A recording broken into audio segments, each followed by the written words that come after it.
It's time for today's travel and cruise industry news. With the latest from travel and cruises around the world, here's your host, Chillie Falls. Good morning. Welcome to Travel and Cruise Industry News on this, the 24th day of June. Not the usual show this morning because we have a chilly chat with my lovely friend, travel writer, world-renowned Jeannine Williamson, who is on board the Viking Venus. Jeannine, welcome back to Chillie Chats. Chillie, thank you so much for inviting me along, and obviously delighted to come and talk to you in the week for a change. So that's really good. Thank you. All right, you started off 5 days ago now. This is your fifth day, I think. Back in and where you got on the Viking Venus and got started this week. Yeah. Tell us about the whole embarkation procedures. Well, the lovely picture you showed, that's the Viking Venus in Portsmouth. And yeah, so it was all really impressive and really comprehensive. In advance of the cruise, we had to fill out a health questionnaire, and we were sent very detailed information about what was going to happen on board. So the minute we came on board, we were shown to our cabins, and then we had to carry out a non-invasive test, a saliva test, which we're doing every day. And that was the subject of a lot of discussion on the first day. I mean, we've all got used to it now, but essentially you have to, doesn't sound very pleasant talking about it, but you have to spit into a small test tube, seal it up, put it in a plastic bag, then leave it for your room steward who takes it away. Now this is done every day. So it's one of, really stringent health protocols. And, very impressively, the ship is one of the first in the industry to have an actual PCR laboratory on board, which is where these saliva tests are taken. They've employed 2 technicians. So there you are, you can see it. It's slightly in the, to the left of the piece of paper, that's the actual tube that you use. And once you've done it, it's taken to the laboratory by and they have 2 full-time technicians there who are doing the tests, which are overseen by the ship's doctor. As I say, you do that morning. Every morning is the best time to do it because you mustn't do anything like brush your teeth or eat or drink. So it makes sense to do it first thing. So that's really the main, very different protocol that they have here. Additionally, I'm not wearing it now, but I can show you. We have to wear or keep one of these with us at all times. Which is a contact tracing device.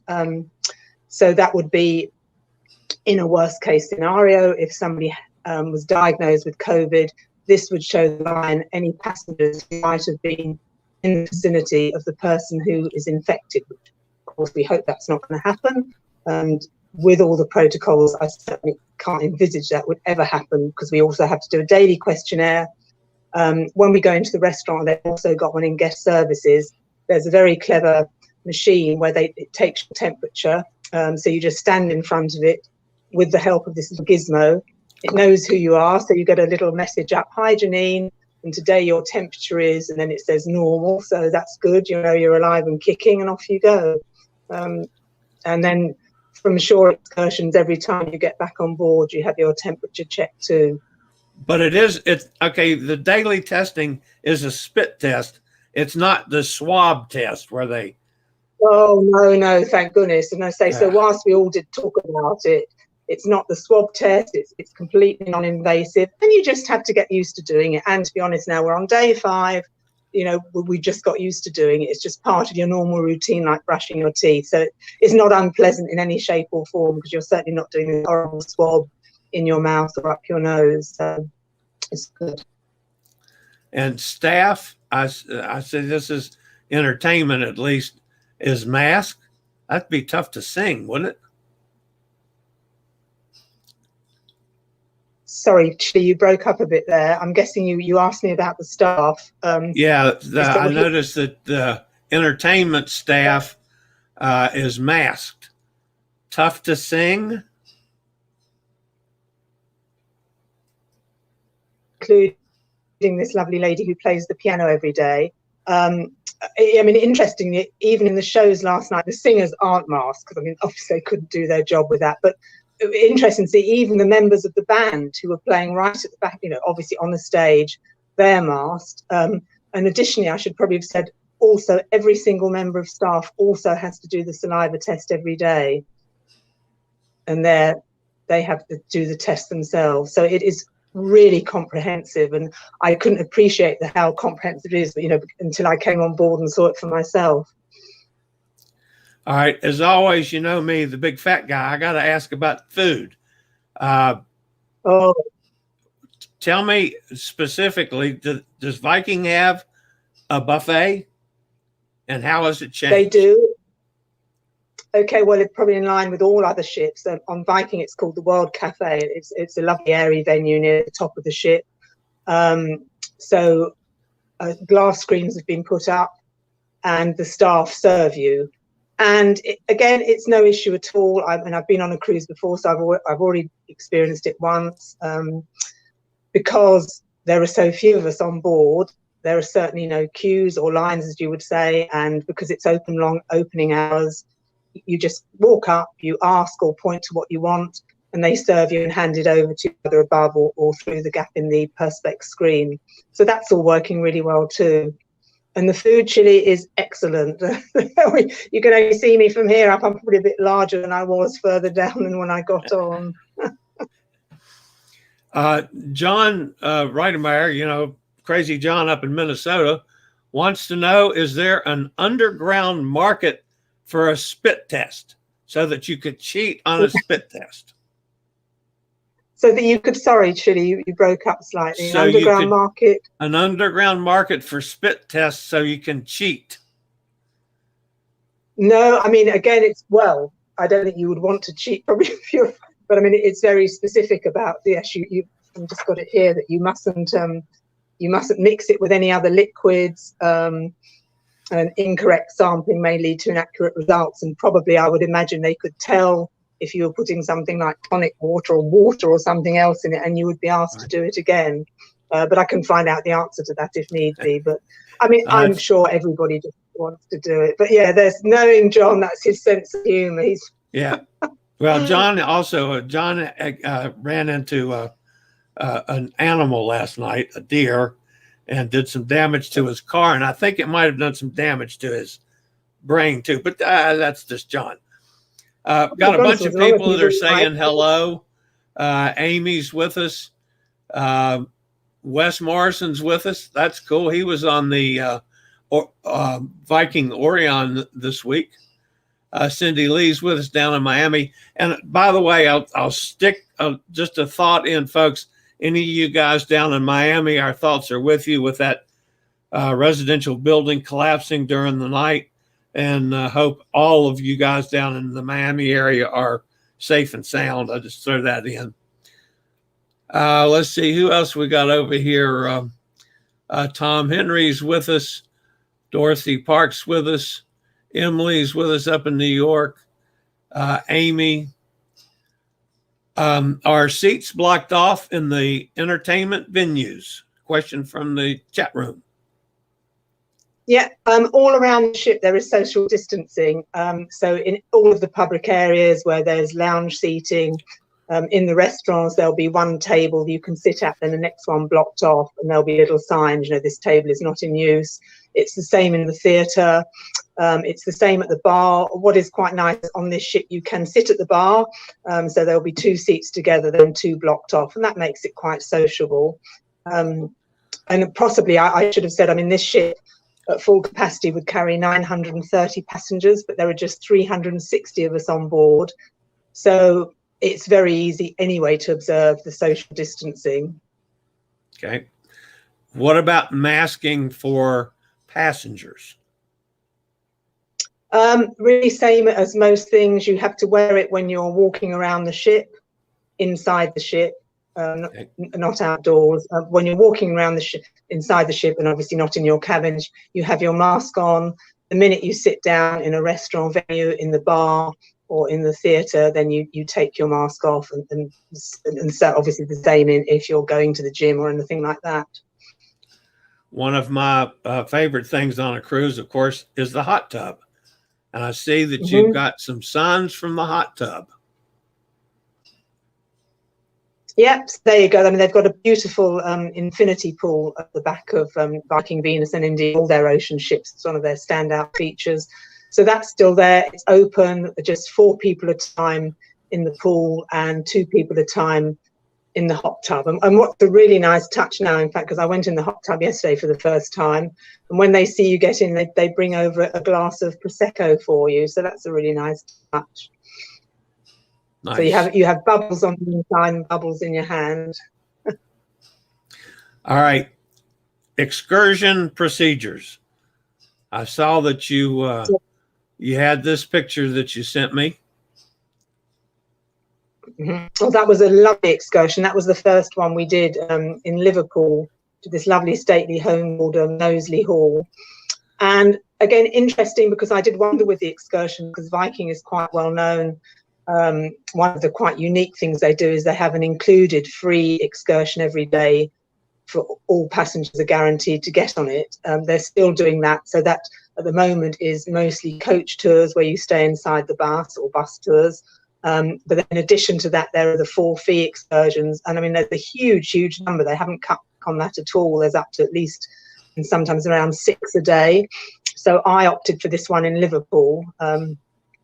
And you have to stay in a bubble, so you're not allowed to go wandering off by yourself if you book an excursion. So, for example, in Liverpool, we couldn't just, it's a shame in a way, because obviously it's a lovely, lively city, and you can wander off on the waterfront and see these, free museums.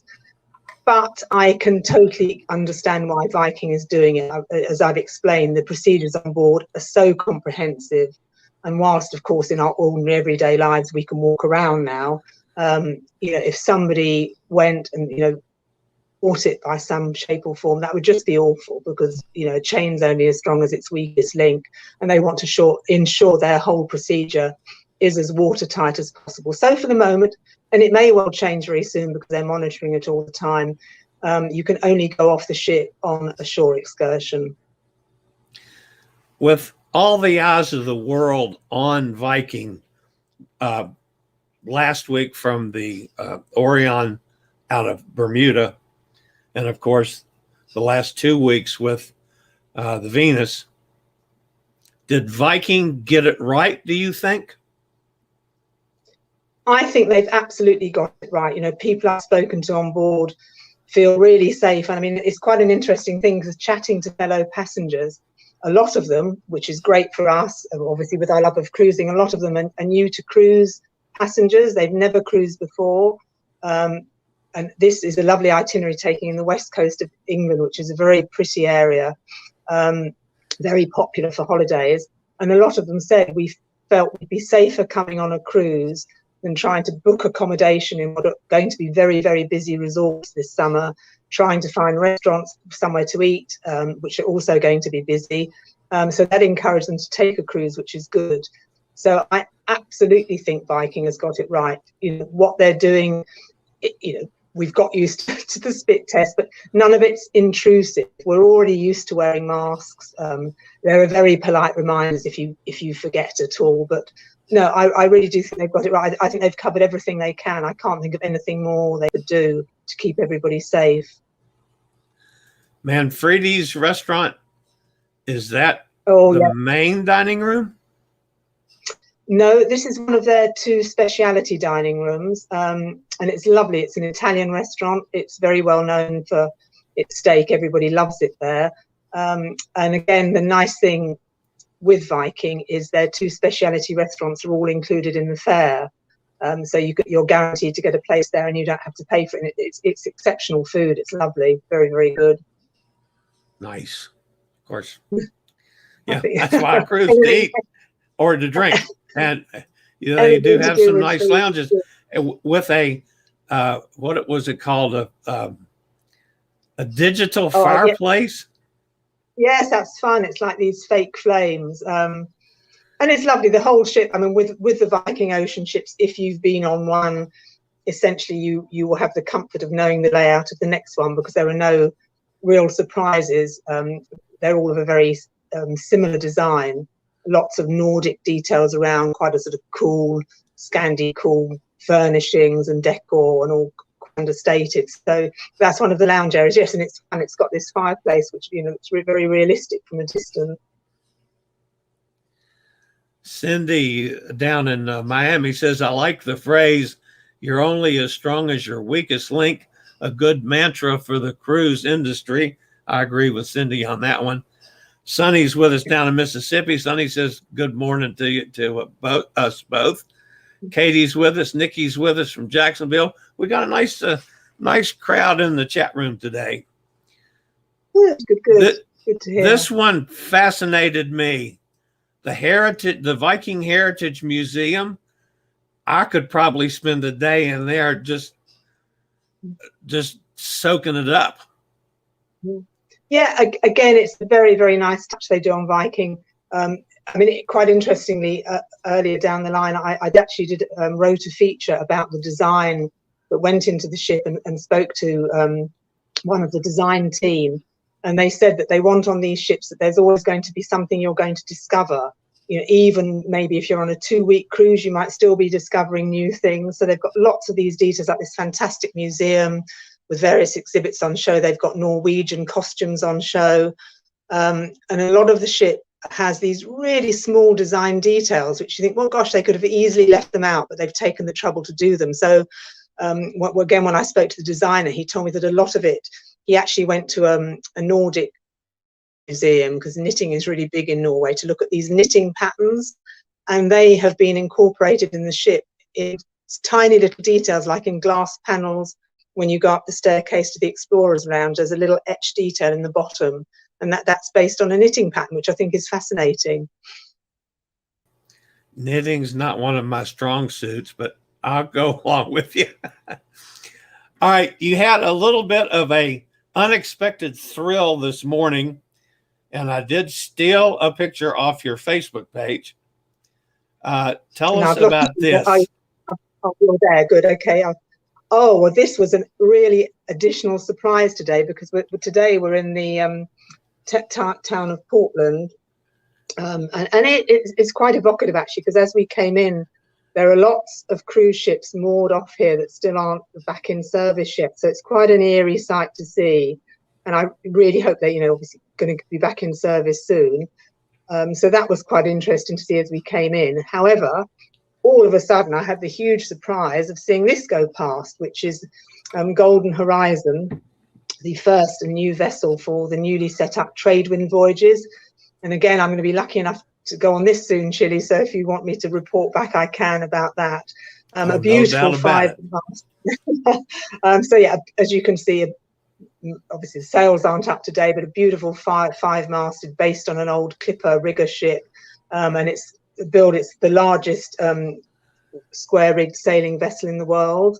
So that's going to be really exciting when that sets sail, next month, which will actually be in a very short space of time. So it's moored here. So I was really lucky to see that. I can see it now out of my cabin, but it's behind another quay, so I can only just see the mast and the deck. So it's just great that I caught it going past.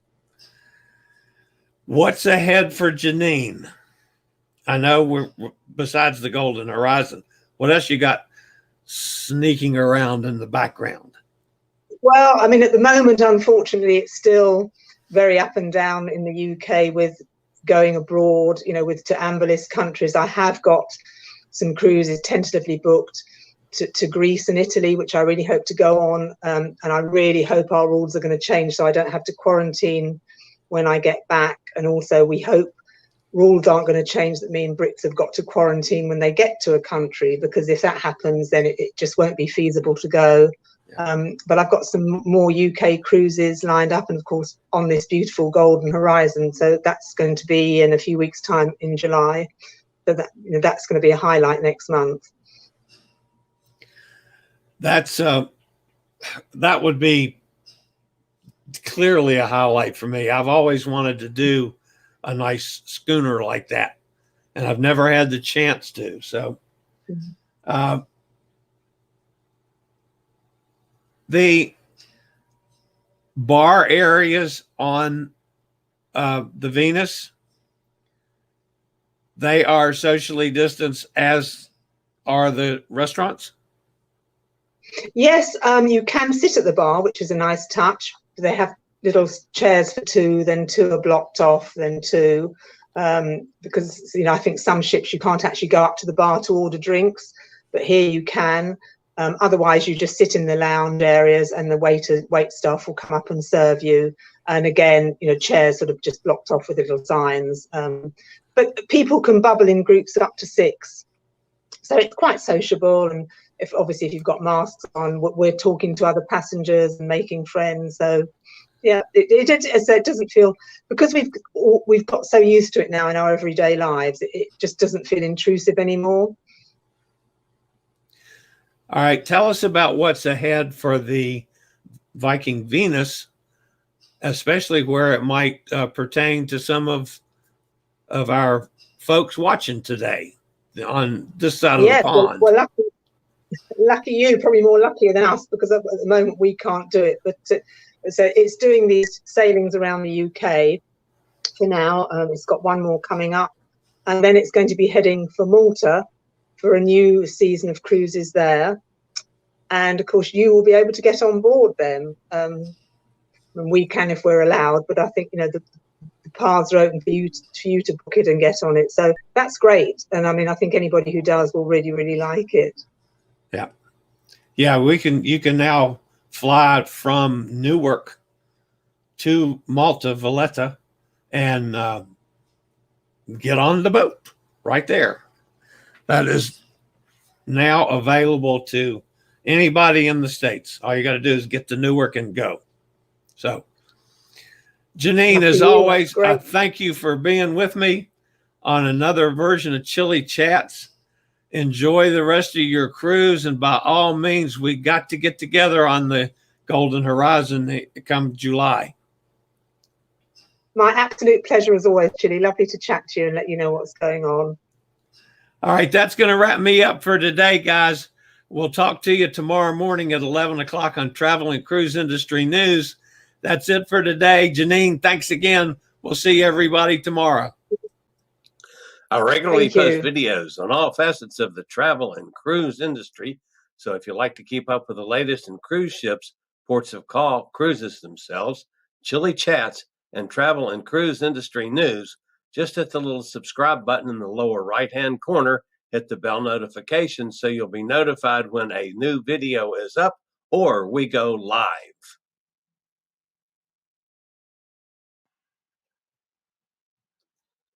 This video was produced by Chillie's Cruises.